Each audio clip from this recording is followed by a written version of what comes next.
여러분, 우주에서 가장 신비롭고 강력한 존재 중 하나인 블랙홀에 대해 이야기해 보겠습니다.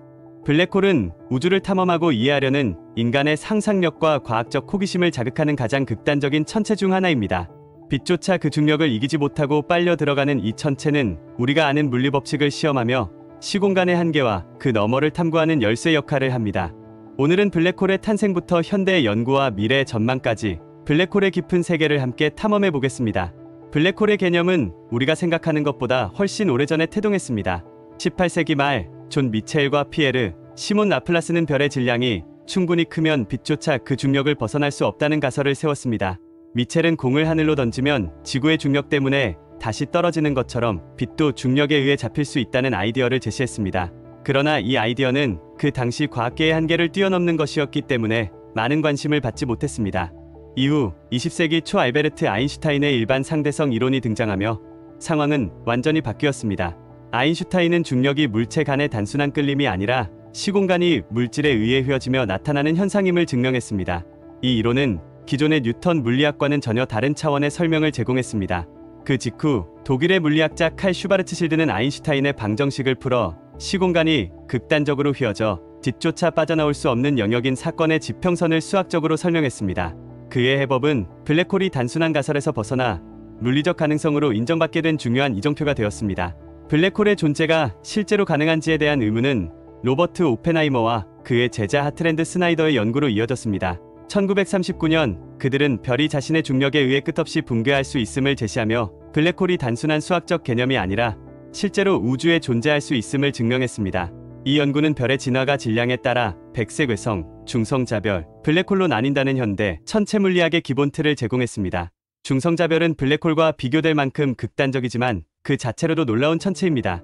태양 질량의 수배에 달하는 물질이 지구 크기로 압축되어 형성되는 중성자별은 전자와 양성자가 융합하여 중성자로만 이루어진 상태입니다. 이 상태에서의 밀도는 상상하기 어려울 정도로 높습니다.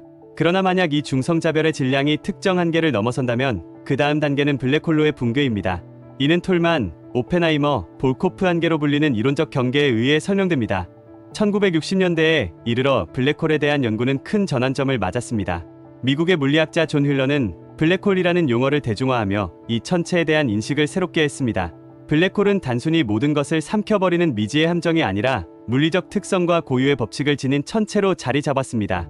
블랙홀에 대한 이해는 스티븐 호킹의 연구로 인해 한층 깊어졌습니다. 호킹은 양자역학과 일반 상대성 이론을 결합해 블랙홀이 미세한 양의 방사선을 방출할 수 있음을 보여주었고 이를 호킹 방사라 불렀습니다. 호킹 방사는 블랙홀이 영원히 존재하지 않고 시간이 지나면 서서히 증발할 수 있다는 가능성을 제기했습니다. 이는 블랙홀이 단순한 중력 함정이 아니라 복잡한 물리적 구조를 가지고 있음을 시사했습니다. 호킹의 또 다른 주요 발견은 블랙홀의 열역학적 성질이었습니다. 블랙홀의 표면적이 그 엔트로피와 직접적으로 관련되어 있다는 것은 물리학의 새로운 시각을 제공했습니다. 이는 블랙홀이 단순히 정보를 흡수하는 천체가 아니라 물리학적 법칙을 따라 엔트로피와 에너지를 보유하고 있음을 의미합니다.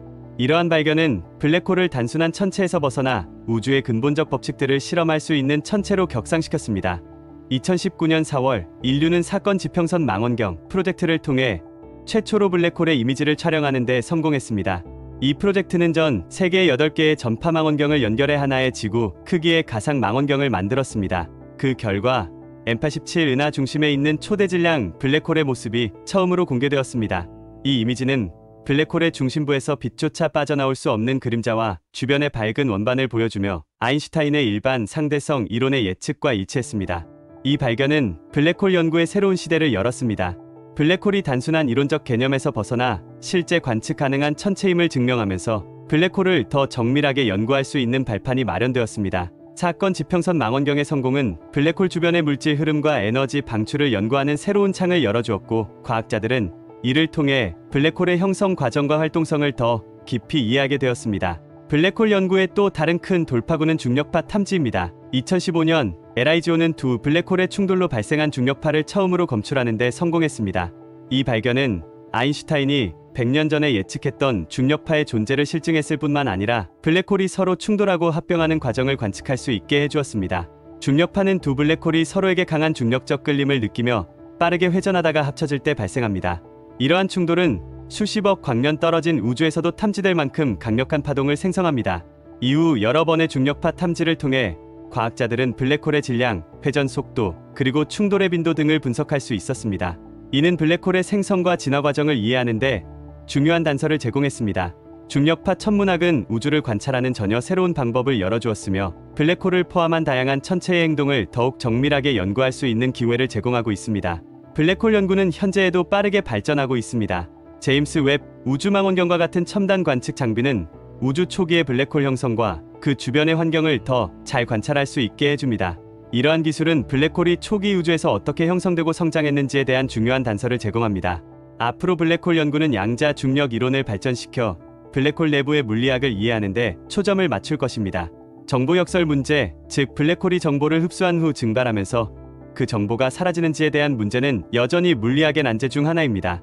양자 중력 이론이 발전하면 우리는 블랙홀 내부에서 무슨 일이 벌어지는지, 특이점에서의 물리 법칙이 어떻게 작동하는지를 이해할 수 있을 것입니다. 또한 더 강력한 중력파 탐지 기술과 더 높은 해상도의 전파망원경이 블랙홀 연구에 기여할 것입니다. 이러한 발전은 블랙홀뿐만 아니라 중성자별의 충돌, 초신성 폭발, 그리고 은하 중심의 초대질량 블랙홀의 형성과 진화에 대한 심도 있는 연구를 가능하게 합니다. 블랙홀은 단순히 우주의 가장 강력한 중력 함정이 아닙니다.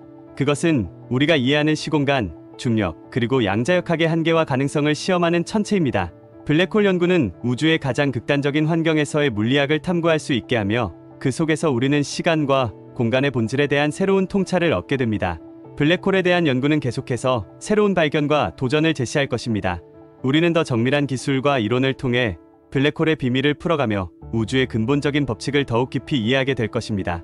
여러분, 이러한 우주 탐험의 여정을 함께하며 새로운 지식과 발견을 계속해서 탐구해 나가길 바랍니다. 다음 시간에는 더 흥미로운 주제로 다시 찾아뵙겠습니다. 구독과 좋아요, 알림 설정 부탁드립니다.